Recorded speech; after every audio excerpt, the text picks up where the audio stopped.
Monsieur Verbeek, Monsieur Verbeek. Autour de la table, la direction d'ArcelorMittal et les représentants syndicaux des salariés. Un premier face-à-face depuis la mise en place de l'accord conclu entre le gouvernement et le géant de l'acier. Mais très vite, la tension monte et la réunion tourne court. 45 minutes après le début de la rencontre, la CGT et Force ouvrière claquent la porte. Les deux syndicats dénoncent l'absence de concertation préalable. Pour eux, tout doit être remis à plat.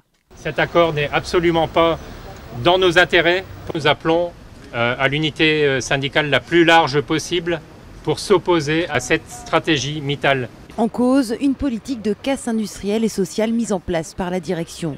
Le gouvernement lui aussi en prend pour son grade, pas à la hauteur des enjeux ni de l'avenir industriel du pays.